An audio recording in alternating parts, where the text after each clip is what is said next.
Good morning class. The topic we are going to discuss today is lipid metabolism disorder. In this, we'll go through hypercholesterolemia, atherosclerosis, fatty liver and obesity. Now, starting with hypercholesterolemia. Hypercholesterolemia is the presence of high levels of cholesterol in the blood. Blood में cholesterol का level normal level से ज़्यादा होना is called hypercholesterolaemia.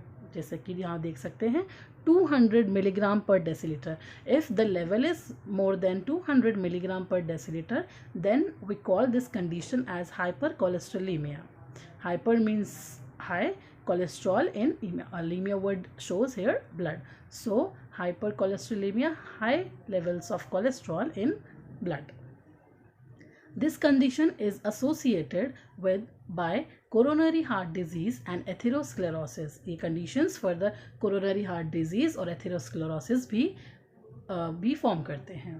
LDL, which is low density lipoprotein, is considered as bad cholesterol as it transports cholesterol particles throughout the body and builds up in the wall of arteries, making them hard and narrow. आपने सुना होगा bad cholesterol, good cholesterol. So LDL low density lipoprotein bad cholesterol होता है. HDL high density lipoprotein good cholesterol होता है. Why so? LDL is bad because it transport cholesterol all over the body. पूरी body में उसका transport करता है cholesterol का, और आर्टरीज में उसका एक्यूमुलेशन करता है, उसका डिपोजिशन करता है. आर्टरी की वॉल जो है, जो इनर लेयर है, उसमें लिपिड बिल्डअप हो जाते हैं, डिपॉजिट हो जाते हैं, जिससे कि जो आर्टरीज हैं वो नैरो हो जाती हैं, हार्ड हो जाती हैं. इस कंडीशन को आगे हम पढ़ेंगे, एथेरोस्क्लेरोसिस कहते हैं. HDL, that is high density lipoprotein, these are good cholesterol. Why? Because जो भी excess amount of cholesterol होता है blood में, वो HDL उसको वापस लिवर में ट्रांसपोर्ट करता है, सो एज टू उसका प्रॉपर यूज हो सके, उसका ब्लड में उसका लेवल हाई ना हो. These are the measures by which we can control hypercholesterolemia. इन सब मेजर्स से हम हाइपरकोलेस्ट्रोलेमिया को कंट्रोल कर सकते हैं. So first of all, consumption of PUFA. PUFA means poly and saturated fatty acid. आपने सुना होगा oil like sunflower oil and soybean oil, corn oil, fish oil, इन सब में पूफा होता है प्रॉपर अमाउंट में. सो पूफा क्या करता है, जो ब्लड में जो कोलेस्ट्रॉल लेवल है उसको रिड्यूस करता है. सो इसीलिए consumption of पूफा is beneficial for this condition. Next is dietary fibre. जितना आपके डाइट में फाइबर होगा उतना कोलेस्ट्रॉल का जो एब्जॉर्प्शन है इंटेस्टाइन में वो कम होगा. So dietary fibre you should take fibres in your diet. Next is avoiding high carbohydrate diet. जिस डाइट में कार्बोहाइड्रेट का अमाउंट ज़्यादा होता है, सो ऐसी डाइट और ज़्यादा इन्वाइट करता है ऐसी कंडीशंस को. So to avoid hypercholesterolemia we should avoid carbohydrates, excess amount of carbohydrates in our diet. Next is plant sterol. Plants के कुछ स्टेरॉल्स होते हैं, एस्टर्स होते हैं, जो हेल्प करते हैं प्लाज्मा कोलेस्ट्रॉल लेवल को रिड्यूस करने में. They inhibit intestinal absorption of dietary cholesterol. जो इंटेस्टाइन में एब्जॉर्प्शन होता है कोलेस्ट्रॉल का, वो इनहिबिट करते हैं. एब्जॉर्ब ही नहीं होगा तो फर्दर ब्लड में नहीं जाएगा, एंड देयरफॉर ये कंडीशन ही नहीं होगी. Next is moderate alcohol consumption. Alcohol का consumption should be moderate. For example, red wine is very beneficial as it contains antioxidant property beside low alcohol content. Next is dietary cholesterol. So cholesterol is found only in animal foods and not in plant foods. Dietary cholesterol influence on plasma cholesterol is minimal. Diet में जो cholesterol है उसका level plasma पे जो cholesterol उसके पे कम effect डालता है. Next is impact of lifestyles. So as you know, your health conditions totally depends on your lifestyle. If a person smokes, do not do exercise or kind of things, so इस conditions में hypercholesterolemia होने के chances ज़्यादा होते हैं. ठीक है, तो person with the stress and other high blood pressure, so these are the conditions by which plasma cholesterol level can be elevated, बढ़ सकता है जिन कंडीशंस में. Next is use of drugs. कुछ ड्रग्स होते हैं, फॉर एग्जांपल लोवास्टैटिन, जो inhibit करते हैं, जो डिक्रीज करते हैं कोलेस्ट्रॉल का सिंथेसिस इन ब्लड। सो ऐसी ये ड्रग्स यूज़ किए जाते हैं इस कंडीशन में। Now next is atherosclerosis. Atherosclerosis is a complex disease characterized by thickening or hardening of arteries due to accumulation of lipids in inner arterial walls. As you know, arteries जो होती हैं blood supply करती हैं, इसमें deposit हो जाना fats का या कोलेस्ट्रॉल का एक्यूमुलेशन हो जाना, डिपॉजिशन हो जाना, जिससे कि जो आर्टरीज हैं वो थिक हो जाएं, हार्ड हो जाएं, और जो भी फ्लो है, ब्लड का फ्लो है उसके थ्रू प्रॉपरली ना हो सके। As you can see in this one, first artery is normally blood flow कर रहा है, सेकेंड में you can see there is deposition of fat cholesterol in the artery, third में it blocks the passage. So arteries carry blood from heart to rest of the body. They are lined with a thin layer of cells that keep them smooth and allow blood to flow easily. This is called endothelium. So the inner layer of the artery, वहाँ पे deposition ये क्या करती है, basically smooth करती हैं passage को to allow blood to flow. Atherosclerosis start when the endothelium becomes damaged. Allowing the harmful type of cholesterol to build up in the artery. So interior wall अगर damage हो गई है, वहाँ पे lipids का, कोलेस्ट्रॉल का accumulation हो रहा है, सो फर्दर एथेरोस्क्लेरोसिस प्रोग्रेस करता है। The body sends a type of WBC, white blood cells, to clean up this cholesterol, but sometimes the cell gets stuck at affected area, as you can see here. तो first diagram में, first picture में there is proper flow of blood through artery, second में you can see there is deposition of lipid या cholesterol या fat in artery, जिससे जो रास्ता है ब्लड के लिए वो नैरो हो गया है, एंड जो वॉल, आर्टरीज की जो वॉल है वो थिक हो गई है यहाँ पे। नेक्स्ट, रास्ता पूरी तरह से ब्लॉक हो गया है, जिससे कि फर्दर जो ब्लड का सप्लाई है, ब्लड का फ्लो है, वो ब्लॉक हो गया। इसका ऐसी कंडीशंस इन्फॉक्शंस कहलाती हैं, जहाँ पे इनका जो फ्लो होता है ब्लड का प्रॉपरली रुक जाता है। It is a progressive disorder that narrows and ultimately blocks the arteries. ये कंडीशंस धीरे धीरे बढ़ती रहती है और फर्दर आर्टरीज ब्लॉक भी हो जाती हैं। It leads to infarctions. As you know, infarction means stoppage of blood flow resulting in death of affected area. जिस पार्ट में, जिस एरिया में ब्लड का प्रॉपर सप्लाई नहीं है, वहाँ पे ब्लड स्टॉप हो गया है जाना, तो बेसिकली वो जो टिश्यू है, वो जो पार्ट है, it will be dead. Coronary arteries are mainly affected, leading to myocardial infarction और हार्ट अटैक। कोरोनरी आर्टरीज जो हार्ट को ब्लड सप्लाई करती हैं, अगर वहाँ पे ये कंडीशन हो जाती है तो it can lead to heart attack और myocardial infarction. Atherosclerosis is preventable and treatable disease. अगर लिपिड का कंटेंट उसमें ब्लड में कम होगा तो फर्दर डिपोजिशन नहीं होगा, so thereby we can say कि we can prevent this kind of condition and it can be treated. Certain diseases are associated with atherosclerosis. These include diabetes mellitus, hyperproteinemia, nephrotic syndrome, and hypothyroidism, etc. Next. Now, next is fatty liver. As the word indicates, liver with excess fat. Fatty liver. Liver में fat. So, liver is the largest organ inside your body. It helps your body to digest food, store energy, and remove poisons. Fatty liver disease is a condition in which fat builds up in your liver, जिसमें fat accumulate, builds up हो जाता है liver में.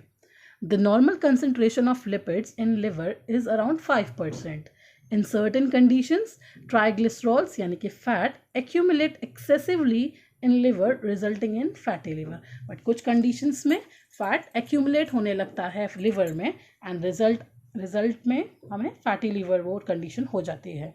In normal liver, Kupffer cells contain lipids in form of droplets. Normally Kupffer cells होते हैं liver में जिसमें lipid form होता है, लिपिड पाया जाता है, बट फैटी लिवर में the droplets of triglycerols are found in entire cytoplasm of hepatic sales.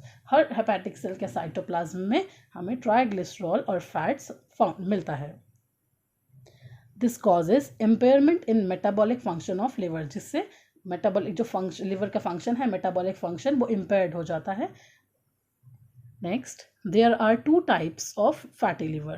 First is non-alcoholic fatty liver. Second one is alcoholic fatty liver, which is also known as alcoholic steatohepatitis.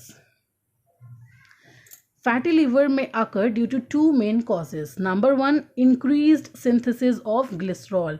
अगर glycerol का synthesis ज़्यादा हो रहा है. Mobilization of free fatty acid from adipose tissue and their influx into liver is much higher than their utilization. Fatty acid का mobilization movement adipose tissue से liver में वो ज़्यादा हो रहा है as compared to their utilization. This lead to overproduction of triglycerols and their accumulation in liver, जिसमें हमें ग्लिसरॉल का फॉर्मेशन ज़्यादा होता है एंड देयरबाय वो ज़्यादा एक्यूमुलेट होता है लिवर में. Diabetes mellitus, starvation, alcoholism and high fat diet often cause fatty liver. इस conditions में डायबिटीज़ में starvation means भूखे रहना ज़्यादा टाइम तक, starvation, alcoholism means अल्कोहल का इंटेक ज़्यादा करना या डाइट में ज़्यादा फैट लेना, ये कंडीशंस में fatty liver can take place. And second one is impairment in lipoprotein synthesis. So first cause was increased synthesis of triglycerol and second cause is impairment in lipoprotein synthesis. Impaired होना, उसका proper function, proper synthesis ना होना. So why it happens? The synthesis of VLDL, very low density lipoprotein, actively takes place in liver. VLDL का जो synthesis है वो actively होता है लिवर में. VLDL formation requires phospholipids and apoprotein B. VLDL का जो फॉर्मेशन है, उसका जो प्रोसेस है, उसमें फॉस्फोलिपिड्स रिक्वायर्ड होते हैं एंड एपोप्रोटीन बी रिक्वायर्ड होता है.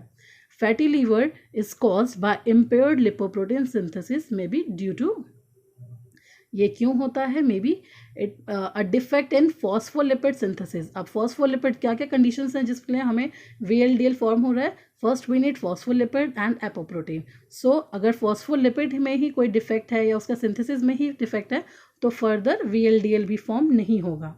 Next, block in apoprotein formation, apoprotein he form नहीं हो रहा है. और thirdly, a failure in formation और secretion of lipoprotein.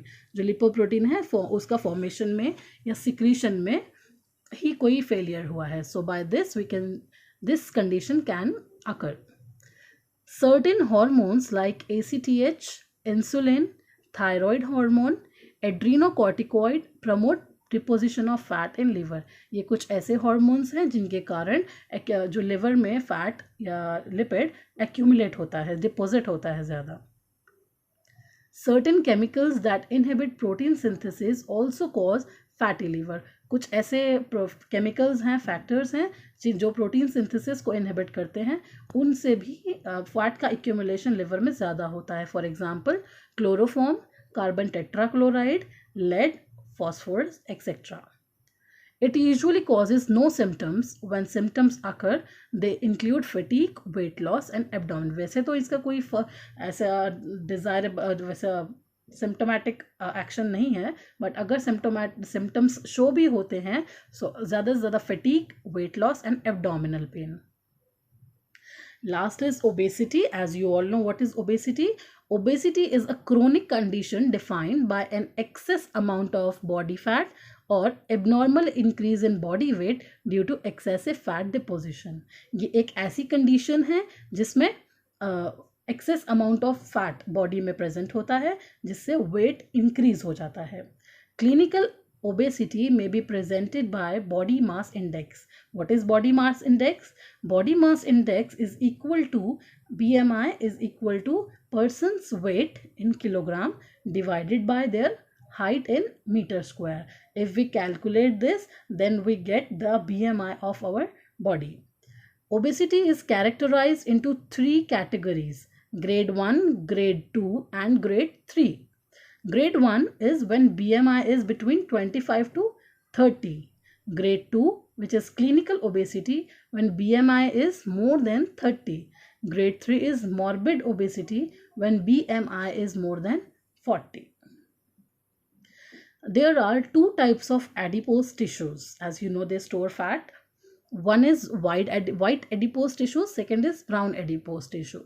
The fat is mostly stored and this tissue is metabolically less active. So उसमें fat store होता है and it got progressive increase. The stored fat is relatively less but the tissue is metabolically very active. इसमें stored fat less होता है as compared to white adipose tissue, and but this is metabolically active. Obesity is associated with many health complications. इसके साथ साथ और भी कई health complications हम देख सकते हैं. For example, diabetes, coronary heart disease, hypertension, stroke, arthritis, gallbladder disease, etc. Obesity is basically a disorder of excess calorie intake. In simple language, overeating. It has to be remembered that every 7 calories of excess consumption leads to 1 gram fat deposit and increase in body weight. 7 calories excess हो रही हैं तो it will lead to deposition of 1 gram of fat. Overeating coupled with lack of physical exercise contribute to obesity. Overeating और साथ ही साथ lack of physical exercise properly ना करना, lack of exercise will lead to obesity. Thank you so much. Hope it's useful to you. Thank you so much.